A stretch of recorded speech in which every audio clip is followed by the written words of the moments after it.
Many wrestling fans would consider Rey Mysterio Jr. versus Eddy Guerrero at Halloween Havoc 1997 as the pinnacle of WCW Cruiserweight wrestling. In a perfect example of how the Cruiserweights were the workhorses of WCW, Mysterio and Guerrero stepped into the MGM Grand Garden on the 26th of October 97 and they completely stole the show. Not only did they have the best match on the card, but they had one of the best matches in WCW history, proving that you didn't need to wear an NWO shirt or have a rivalry with an old WWF star to get yourself over. Along with this, Mysterio and Guerrero proved that a story could be told in the ring through high-octane action. This wasn't a modern-day spot fest full of flips and dives for no reason. This was an instant classic. Today's video will cover Guerrero versus Mysterio at Halloween Havoc 97.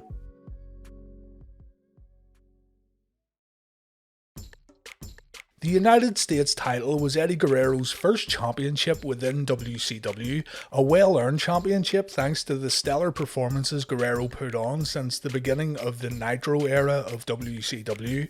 After winning the belt at Starrcade 96, Guerrero had a great title defense against Syxx at NWO Sold Out and a decent bout with Chris Jericho at Super Brawl 7, but Guerrero and the WCW brass felt that Eddy needed something more. He needed a change of character. Eddy had gotten by quite well with his sheer wrestling abilities alone, but in order to change things up a little bit, Eddy Guerrero would begin a heel turn as he went into the 1997 Uncensored pay-per-view. At Uncensored, Guerrero faced longtime rival and friend Dean Malenko, and after yet another excellent performance, Guerrero lost the United States Championship. It was a good title run though. The US title and Guerrero's rivalries with Syxx and Malenko helped to evolve Eddy as a character, and admittedly it was sorely needed at the time. After losing the US belt, Eddy became a full-blown heel and he would begin setting his sights on the Cruiserweight Championship. Guerrero had a match with Cruiserweight champion Chris Jericho at the final Clash of the Champions show in August of 97, but Eddy failed to win the title. Guerrero attacked Jericho after the match, confirming that their rivalry would continue. Guerrero would get another title shot at Fall Brawl 1997, but on the way to the pay-per-view, he would meet Rey Mysterio Jr. in the ring on Nitro. The very first one-on-one match between Eddy Guerrero and Rey Mysterio on WCW television happened on the 8th of September 1997, and you could just tell that there was instant chemistry here. Guerrero and Mysterio had been on opposing teams in AAA, and it'd be foolish to believe that these two hadn't established their chemistry long before their first one-on-one match here, but for their first WCW televised match against each other, it was extraordinary how well these two men worked together. Whereas Eddy's matches with Chris Jericho hadn't gotten great crowd responses, the audience popped for every spot Guerrero and Mysterio went through here, and the atmosphere in the arena was so contagious that even the commentary team couldn't hold back their excitement. The match itself is only around 6 minutes long, but it's honestly a hidden gem of 1997. Make sure you check this one out. Rey gets the win with a springboard Hurricane Rana, a move that was later renamed to the West Coast Pop. Keep in mind that Guerrero was already named the #1 contender for the Cruiserweight title when he got pinned here by Mysterio. At Fall Brawl 1997, Eddy Guerrero was able to defeat Chris Jericho to become the Cruiserweight champion. Their match at Fall Brawl was much better than their Super Brawl 7 encounter, in my opinion. If you're going to watch Guerrero versus Jericho in WCW, I'd recommend this match here. Meanwhile, on the following episode of Nitro, Rey Mysterio scored another impressive win over Juventud Guerrera while Eddy defeated Ultimo Dragon. Knowing that Mysterio had defeated him previously and knowing that Mysterio would be coming after the Cruiserweight belt, Eddy Guerrero made an appearance during Rey's match with Silver King on the September 22nd episode of Nitro. After Rey picked up the victory, Guerrero taunted Mysterio on the ring apron. Mysterio answered by hitting a senton from the ring to the outside, and Rey had a good look at the Cruiserweight Championship before placing it back onto a fallen Eddy Guerrero. It was clear that Rey was coming after the championship. The following week, Rey came out for his his match with El Caliente, an unknown luchador who was making his WCW debut. El Caliente was extremely aggressive during this match. He mocked Rey by taking the mask that Mysterio usually gave to a young fan in the audience, and he put it on himself. And as the match went on, it became obvious that this wasn't a WCW newcomer, it was Eddy Guerrero under the mask. Guerrero and Mysterio had yet another fantastic bout here where Eddy tried to unmask Mysterio, but in the end Rey got the win and it was Eddy who got unmasked. Eddy struggled after the final bell to keep his mask on, but Mysterio exposed Guerrero, and Eddy felt embarrassed by not only having his plan ruined by Rey, but Guerrero was embarrassed because he got pinned once again by Rey Mysterio Jr. It looked like Rey had the Cruiserweight Champion's number. On the October 6th episode of Nitro, Eddy Guerrero had another Cruiserweight title defense against Ultimo Dragon, and after Eddy got the win, it was announced that Mysterio would be challenging Guerrero for the Cruiserweight Championship at Halloween Havoc. What's more, this would also be a title versus mask match. If Rey lost the match, he would also lose his mask. Rey Mysterio had a match with Dean Malenko 2 weeks before Halloween Havoc, and during this bout, Eddy Guerrero showed up and he removed Rey's mask. Rey's face was momentarily exposed to the world before Malenko locked in the Texas Cloverleaf, resulting in Rey losing the match. The masks worn by Mexican wrestlers goes way beyond kayfabe and they become something that is legitimately sacred. The earliest masks used in Mexican wrestling reflected animals, ancient heroes and gods, symbols of Mexico's Aztec heritage. Back then, a luchador's mask would define how the wrestler acted. The wrestler in a way became the mask, they were defined by the mask. When the mask was put up as a match wager, usually against an opponent's hair or another mask, there was so much more at stake than just a piece of ring attire. Because the mask defined the wrestler, then that wrestler could be viewed very differently should they lose this part of their identity.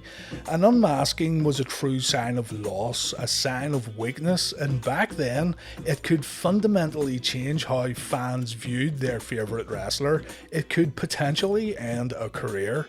Of course, many Mexican performers could continue having success or even gain more success after losing the mask, but by and large, an unmasking was considered as one of the very worst things that could happen. The luchadors who came to WCW and wore masks, they wanted to protect their heritage and in a way protect their careers also by keeping their masks on, but Eric Bischoff didn't really care much about traditions. Eric wanted his cruiserweights to remove their masks because he felt it made for good TV, and if they didn't do it, well, their jobs would be threatened. Eric Bischoff wanted Rey Mysterio to unmask at Halloween Havoc 1997 after losing to Eddy Guerrero, and Rey decided he was not going to show up at Halloween Havoc to lose his identity. Rey said, "In WCW, what you were told to do, you had to do. The rumour was that I was supposed to lose my mask that night and I didn't want any part of it. They were trying to take off every luchador's mask one by one and I was on the list. The drama builds up to a phone call at home, me talking to Eric. He had found out that I wasn't going to show up at the pay-per-view and he said, 'Oh no, you're going to show up. You're going to do what you're told and if you don't do it, you're in breach of contract.' I was put in that tough position where I had to be there."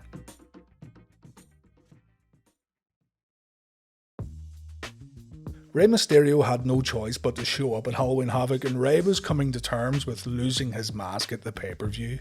Eric Bischoff said on his 83 Weeks podcast, "I understood the implications of taking off the mask, but I didn't put the same value on it as Rey did. Because of the nature of our domestic audience, I believe in order to convey the emotion that's going along in action, you gotta see the pain and expression on the talent's face. 70% of selling happens from the shoulders up. If you're not expressing it in your face, then your audience isn't feeling it. My thought was, by taking the mask off, it would enhance his ability to connect with the audience." What I underestimated the value that mask had to Rey. By taking the mask off, he was basically saying goodbye to a lot of his business in Mexico and a lot of his fan base. I didn't appreciate that. So we arrive at Halloween Havoc 1997. The show was held on October 26th in Las Vegas, Nevada. Mysterio vs Guerrero would be the third match on the card, and a forgotten fact about this match is that Mysterio and Guerrero would have to follow two Cruiserweight matches. Yuji Nagata vs Ultimo Dragon opened up the show, and this was followed by Chris Jericho vs Gedo. This is important, and it's also really overlooked. You have to believe that Rey and Eddy knew they couldn't go over the same stuff that was already featured in the previous two matches. Maybe they decided to turn it up a few notches as a reply to the bouts that went on before them. Nonetheless, during one of these matches, Rey Mysterio was approached and he was told the match finish had been changed. Rey was going to win and Rey wasn't going to lose his mask. When asked about this on his 83 Weeks podcast, Bischoff can't remember the exact reason why he changed his mind. He thinks it could have been a compromise, but he really isn't sure. Still, it didn't matter. Rey went into this match with Eddie Guerrero in a much better mood, and it's curious to think about how this match could have turned out had the original outcome remained in place.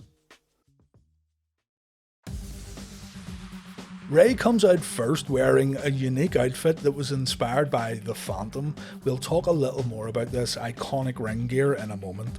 Eddie Guerrero comes to the ring in an extremely cool and relaxed manner. It looked like nothing at all could faze Eddie Guerrero as he slowly made his way down the ramp. Eddie gets in the ring and he looks out to the audience, an audience that are chanting "Eddie sucks" in unison. It was decided before the bout that Eddie Guerrero would call the match. Eddie was going to lead the action by calling the spots, and it was Rey's job to pay attention and keep up with Guerrero. In regards to this and how the ring attire could have been a problem, Rey said, "I remember trying to talk to Eddie before the match. He said, 'Rey, listen to me, just listen to me. Open your ears out there, okay?' I was wearing the Phantom outfit that night. It was long sleeved, it was almost like a turtleneck, and it came with the mask attached. I'd never worn something like that before, so when Eddie said open your ears, I was like, man, this is going to be hard." So while Mysterio's ring gear at Halloween Havoc has now become legendary, it was also a hindrance to Rey as the match got underway. When Mysterio talked about this match on a recent episode of WWE Untold, you can tell he was nervous going into the bout. Rey continued on, "I went based off his lead because Eddie is the best talent ever. He knew what to give the fans at the right time. I get chills. That's how great Eddie was."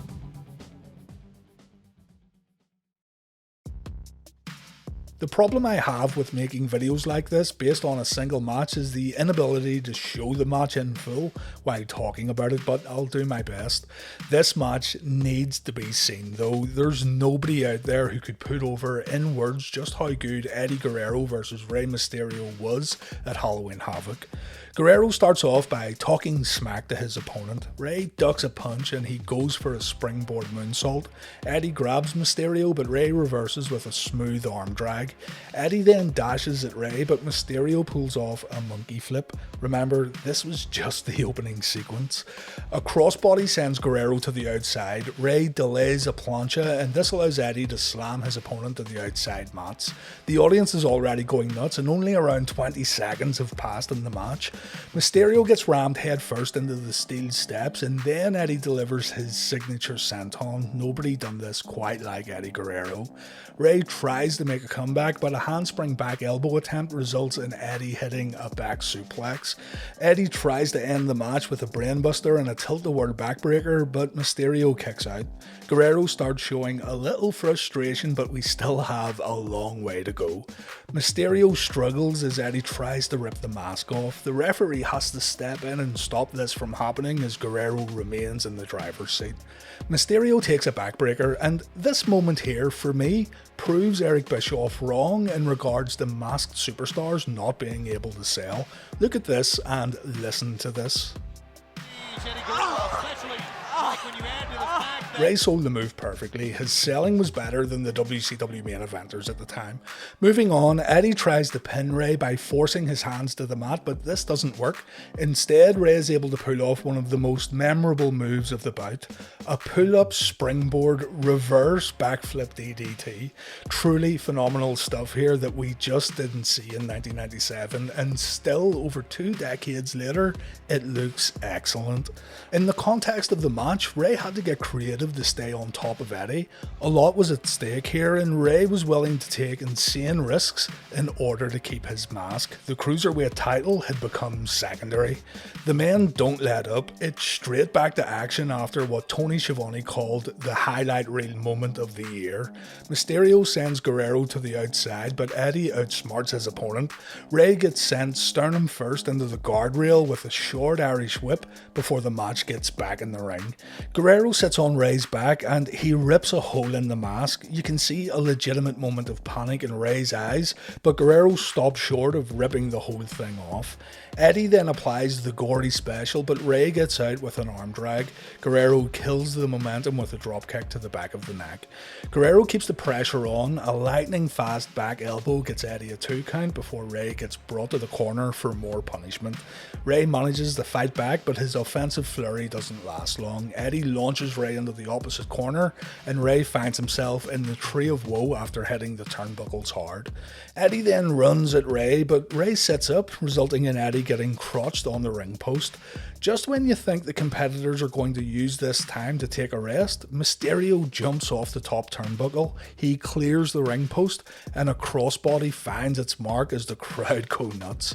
It's now time for Rey to dig deep. Guerrero goes for another tilt-a-whirl backbreaker, but Rey manages to roll his opponent up with a Hurricane Rana. The audience thinks it's all over, but it's only a 2 count. Rey then hits a unique head scissors from the 619 position that sends Eddy to the outside. Rey then nails a somersault flip into a flying head scissors. Man, it just keeps getting more and more exciting as the match goes on. The term "what will they do next" is overused in wrestling, but the first time you see this, you just don't know how Guerrero and Mysterio could keep getting better with every spot they performed. A corkscrew moonsault comes next from Mysterio as Tony Schiavone hits the nail right on the head when he says it's a shame that someone has to lose this match. Both men had performed incredibly well up to this point. Mysterio's follow-up springboard moonsault gets reversed, and Guerrero hits a powerbomb that nearly sends Mysterio through the ring. Guerrero again shows his frustrations. It seems like he doesn't know how to beat Rey. A spinning wheel kick from Mysterio finds its mark. Rey goes for the springboard Hurricane Rana, but Eddy reverses with a backbreaker. Guerrero then signals for the end of the match as he goes up for the frog splash. Rey moves out of the way, but Guerrero rolls on the mat before taking the impact. The match then comes to an end with both men in the corner. Eddy goes for a crucifix powerbomb, but Rey reverses with a top rope Hurricane Rana.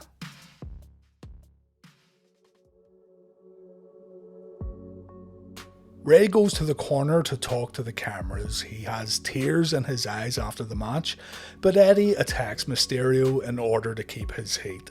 The commentary team says that this will go down as one of the greatest title defenses in pay-per-view history, and they were absolutely right. Mysterio and Guerrero stole the show at Halloween Havoc 97, right in the middle of the NWO run in WCW and on a pay-per-view that featured guys like Ric Flair, Randy Savage, Hulk Hogan, DDP, Scott Hall, and Lex Luger.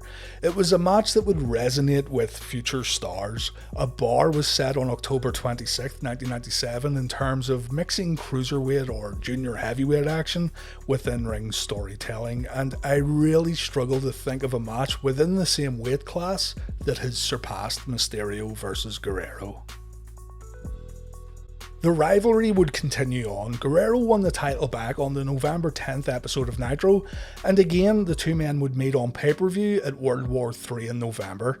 It was always going to be a big task when trying to top the Halloween Havoc match. Some would say it was completely impossible, but Mysterio vs Guerrero at World War III was another good bout. Even Rey admitted though that while they tried to recapture the magic, they never could. Guerrero won the World War III match also. To this day, fans still talk about the match in Las Vegas, which really proves how much of an impact the bout had. And to me, try as they might, no junior heavyweights have been able to have a better match than Mysterio versus Guerrero at Halloween Havoc. Rey and Eddy proved it wasn't all about spots, flips and dives, with the stakes being so high for Mysterio, and with Eddy Guerrero calling the match in a way that made Rey look vulnerable yet dangerous at the right times. A true instant classic took place at Halloween Havoc, and it was all called in the ring. Needless to say, you should drop whatever you're doing right now and check this one out. Even if you've saw it a million times, you know you'll want to see it again. To close, here's a quote from Eddy Guerrero that sums up his feelings towards Rey Mysterio. People are going to remember him as a giant killer. When the odds are stacked against him, he beats them with a smile on his face. If anything, in my life, I look up to him. I have respect for him.